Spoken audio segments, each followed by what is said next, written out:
매일 성경 묵상을 돕는 해설 가이드입니다. 안녕하세요, 묵상 코치입니다. 함께 읽고 나눌 말씀은 여호수아 6장 8절에서 27절까지 말씀입니다. 이스라엘 백성은 여호수아의 영도 아래 여리고 성을 공격합니다. 여호와께서 지시하신 대로 성을 돈 후 함성을 지르니 성벽이 무너졌습니다.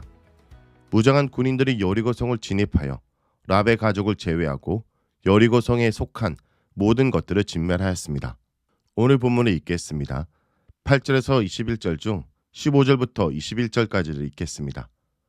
일곱째 날 새벽에 그들이 일찍 일어나서 전과 같은 방식으로 그 성을 7번 도니 그 성을 7번 돌기는 그날뿐이었더라. 7번째 제상들이 나팔을 불 때 여호수아가 백성에게 이르되 외치라. 여호와께서 너희에게 이 성을 주셨느니라. 이 성과 그 가운데 있는 모든 것은 여호와께 온전히 바치되 기생 라합과 그 집에 동거하는 자는 모두 살려주라. 이는 우리가 보낸 사자들을 그가 숨겨 주었음이니라. 너희는 온전히 바치고 그 바친 것 중에서 어떤 것이든지 취하여 너희가 이스라엘 진영으로 바치는 것이 되게 하여 고통을 당하게 되지 아니하도록 오직 너희는 그 바친 물건에 손대지 말라. 은금과 동철 기구들은 다 여호와께 구별될 것이니 그것을 여호와의 곳간에 들을지니라 하니라. 이에 백성은 외치고 제상들은 나팔을 불매 백성이 나팔 소리를 들을 때 크게 소리질러 외치니 성벽이 무너져 내린지라. 백성이 각기 앞으로 나아가 그 성에 들어가서 그 성을 점령하고 그 성 안에 있는 모든 것을 온전히 바치되 남녀노소와 소와 양과 나귀를 칼날로 멸하니라. 이스라엘 군대는 엿새 동안 매일 한 바퀴씩 성을 돌게만 하였습니다. 제상이 언약궤를 메고 나팔을 불면서 돌기만 하니 여리고 도성의 군사들은 매우 불안하였을 것입니다.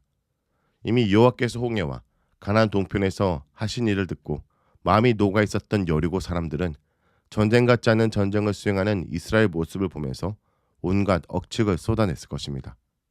이는 그들의 불안한 마음을 이용한 심리 전술입니다. 이스라엘은 6일 동안 하루에 한 바퀴씩만 돌고 7째 날에는 7바퀴를 돌았습니다.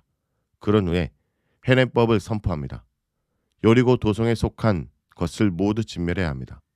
헤렘, 하람이라는 단어는 17절에 나온 후 18절에 4차례, 21절에 한 차례 반복됩니다. 헤렘은 2장 10절에 이미 나온 바 있습니다. 거기서는 바산 왕 옥과 아모리 왕 시온을 진멸한 것을 진술하려고 동사로 사용했습니다. 히브리어 헤렘은 사람이나 물건을 완전히 파멸시켜 죽게 바치는 것을 뜻합니다. 가지면 안 되는 것, 손댔다가 멸망받게끔 저주를 받는 것, 절멸시켜 죽게 제물로 바치다, 절멸시켜서 희생제물로 바치다, 절멸시켜서 바치는 희생제물, 절멸시켜서 죽게 바쳐야 될 물건 등으로 번역합니다. 헤렘법은 계약법에 처음 나옵니다. 하나님 외에 다른 신에게 제사를 드리는 자는 반드시 멸해야 한다라는 것입니다. 레위기에서는 여호와께서 온전히 바친 것은 무르지 못한다고 하는 규정에 헤렘이란 단어를 사용합니다. 민수기 18장 14절에 특별히 드리다, 민수기 21장 2절에서 3절에 다 멸하다라고 번역되었는데 하나님께 특별히 드린 것은 사람이 사치할 수 없다라는 의미에서 철저히 진멸해야 한다는 뜻으로 쓰입니다. 여리고 성을 함락한 후에 그 도성 안의 물건이나 사람이 사치해서는 안 되며 온전히 하나님께 바쳐야 됩니다. 이런 의미로 신명기의 11차례나 사용되었습니다. 여호수아 제1부에 해당하는 1장에서 12장에 20차례나 집중적으로 언급되고 후반부에는 한 차례만 더 나옵니다. 신명기 헤렘 사상이 여호수아에 활용됩니다. 7째 날에 여리고 성이 함락되었습니다. 21절은 하나님의 명령을 준행하였다는 보도가 나옵니다. 희년을 선포하는 나팔이 힘차게 울려 퍼지자 온 백성이 함성을 질러 세상 권력을 무너뜨립니다. 믿음 없이는 소리를 지를 수 없습니다. 소리를 질러서 웅장한 성곽을 무너뜨린다는 상상력은 믿음으로만 수긍할 수 있습니다. 게다가 이것은 전쟁 상황입니다. 자칫하면 전멸당할 수도 있습니다. 그러나 이스라엘은 구원하시는 여호와 하나님의 전능하심을 믿기에 힘을 합하여 큰 함성을 지를 수 있었습니다. 그 함성에는 세상의 헛된 문명을 무너뜨리고 새로운 창조를 바라보는 희망의 염원이 가득 차 있습니다. 말씀을 외치는 설교단의 소리는 세상에 무너뜨리는 권세가 있습니다. 세상을 이기는 것은 돈도, 많은 성도의 수도, 성도들의 사회적 역량도 아닙니다. 그것은 영적 상상력입니다. 하나님이 열어가시고 만들어가실 하나님 나라에 대한 상상력입니다. 그 상상력이 우리를 담대하게 할 수 있습니다. 22절에서 25절에 있겠습니다.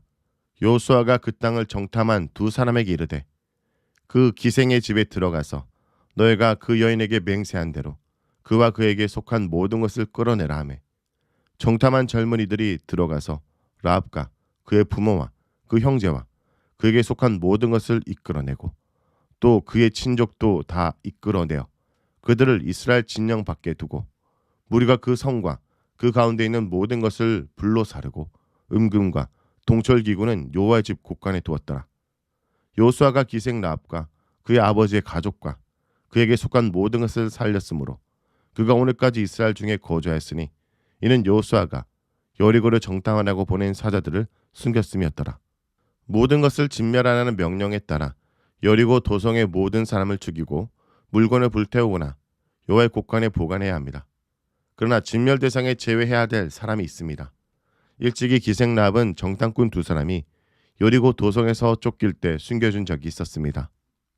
그때 정탐꾼들은 라합의 식구들을 구해주기로 약속한 바 있습니다.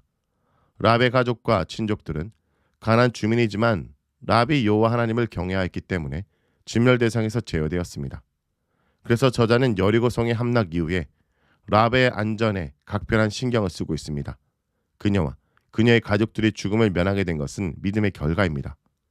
기생에 불과한 그녀의 신앙을 받으시는 하나님, 비천한 그녀와 한 약속을 그대로 이행토록 자비를 베푸시는 하나님의 은혜가 빛나고 있습니다. 가나안 원주민이라 할지라도 하나님 나라에 투항한 사람은 믿음으로 이스라엘 백성이 될 수 있음을 라합은 보여주고 있습니다. 라합의 이야기는 7장에 전개되는 아간의 이야기와 한 쌍을 이루며 우리에게 하나님의 심판에 대한 깊은 진리를 가르쳐줍니다. 여리고성은 요압께 바쳐졌지만 그런 와중에도 라합과 그녀의 가족은 살 수 있었습니다. 이는 아무리 한 도시가 제약에 속했고 그 백성이 모두 심판을 받아 죽어야 할 자리에 이른다 해도 하나님은 항상 신실한 자들에게 자비를 베풀어 살리실 준비가 되어 있음을 보여줍니다. 반면에 아간은 하나님의 자녀였지만 하나님의 것을 훔쳐서 그는 물론이고 그의 자녀들과 그가 소유한 짐승까지 아골 골짜기에서 돌에 맞아 죽게 됩니다. 그의 가정이 헤렘을 당한 것입니다. 헤렘을 당하도록 계획된 자는 죽음을 면하고 헤렘을 행해야 될 자는 헤렘을 당했습니다. 선민이라는 사실이 그 죄를 은폐할 수 없으며 헤렘을 실행할 자라도 헤렘될 수 있음을 말해줍니다. 기생 라합의 몸에서 다윗의 조상이 태어났고 다윗은 후일 예수님의 조상이 됩니다. 산모는 유다의 수장인 나손의 아들입니다. 40년 강야 유랑 기간 중에 나손이 태어났을 것으로 추정됩니다. 민수기 2장 3절에 동쪽 해 뜨는 쪽에 진을 칠 사람들은 그 군대별로 유다 진영의 세 지파 부대이며 유다 자손의 수장은 암미나답의 아들 나손이라는 말이 나옵니다. 또 룻기 4장 20절에서 22절에는 아미나답은 나손의 아버지가 되고 나손은 살몬의 아버지가 되고 살몬은 보아스의 아버지가 되고 보아스는 오벳의 아버지가 되고 오벳은 이세 아버지가 되고 라는 말이 나옵니다. 마태복음 1장 4절에서 5절에 람은 아미나답을 낳고 아미나답은 나손을 낳고 나손은 살몬을 낳고 살몬은 라합에게서 보아스를 낳고 보아스는 룻에게서 오벳을 낳고 오벳은 이세를 낳고 라고 기록되어 있습니다. 여기서 라합은 여호수아에 나오는 여리고의 기생 라합이라고 보아도 크게 무리가 없어 보입니다. 다음은 26절에서 27절 읽겠습니다. 여호수아가 그때 맹세하여 이르되 누구든지 일어나서 이 여리고성을 건축하는 자는 여호와 앞에서 저주를 받을 것이라. 그 기초를 쌓을 때 그의 맏아들이 이를 것이요 그 문을 세울 때 그의 막내 아들을 이르리라 하였더라. 여호와께서 여호수아와 함께 하시니 여호수아의 소문이 그 온 땅에 퍼지니라. 여리고는 하나님의 나라 도래에 저항하며 하나님 나라 백성의 공존을 거부하는 저항의 상징이자 그 대표자입니다. 여리고는 멸망을 자초한 것입니다. 여호수아는 여리고성을 재건하지 말 것을 백성에게 명령합니다. 그 이유는 여리고성이 가나안 정복의 첫 열매이기에 성의 폐허를 보면서 여호와를 기념하는 의미가 되었기 때문입니다. 또 여리고성은 이스라엘에게 전쟁에 관한 깊은 진리를 줍니다. 전쟁의 승패를 가르는 것은 하나님의 임재라는 사실을 일깨워주기 때문입니다. 또 주변 나라들에게도 여리고성의 폐해는 이스라엘의 하나님이 어떤 분인지를 일깨워주는 역할을 할 수 있을 것입니다. 이스라엘에게는 하나님의 인도하심의 상징으로, 적들에게는 공포의 상징으로 사용될 수 있습니다. 그러나 이스라엘은 후일 북왕국 아방 시대에 여리고성을 재건하였습니다. 엘리야가 등장하기 직전에 베델 사람 히엘이 여리고성을 재건하다가 그의 맏아들과 막내 아들을 잃었습니다. 성도 여러분, 오늘 말씀을 통해 우리는 완전한 순종을 통해 하나님의 역사가 나타남을 기억해야 합니다. 일곱째 날 일곱 바퀴를 돌고 일곱 제상이 일곱 나팔을 불고 백성들이 큰 소리를 지르자 여리고성이 무너졌습니다. 이처럼 완전해졌다는 숫자 7이 여러 번 반복되는 것은 여리고성 함락이 하나님의 명령에 대한 완전한 순종을 통해 이루어졌다는 것을 의미합니다. 또한 순종은 지도자 한두 사람의 몫이 아니라 공동체에 속한 모든 사람의 몫입니다. 나와 우리 공동체는 한마음으로 순종하고 있는지 돌아보기 원합니다. 말씀을 놓고 기도하겠습니다. 주님, 하나님의 약속을 믿고 불평하거나 욕심 부리지 않고 오늘도 온전히 끝까지 순종하게 하여 주시옵소서. 예수님의 이름으로 기도합니다. 완전하신 나의 주, 의의 길로 날 인도하소서. 행하신 모든 일 주님의 영광 다 경배합니다. 완전하신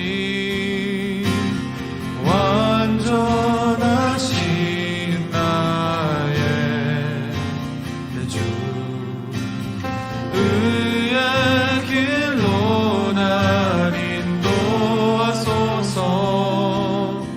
행하신 모든 일 주님의 영광 다 경배합니다. 예배합니다. 찬양합니다.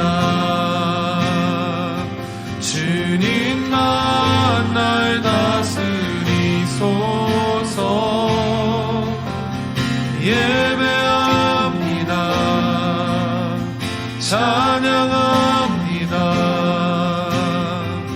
주님 홀로 높임 받으소서. 우리 다시 한번 우리 완전하신 우리 하나님을 찬양하며 나갑니다. 완전하신 나의 주, 의의 길로 날 인도하소서. 행하신 모든 일 주님의 영광 다 경배합니다.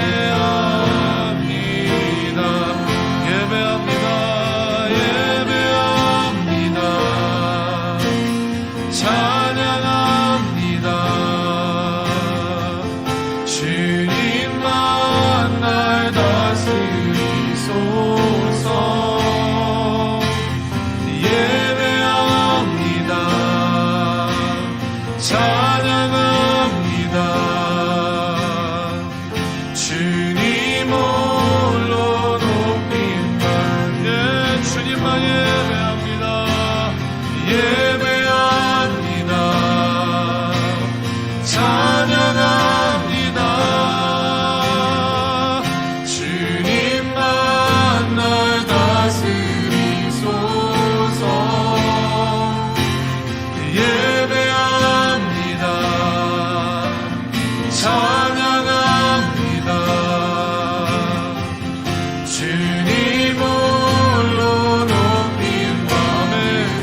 하나님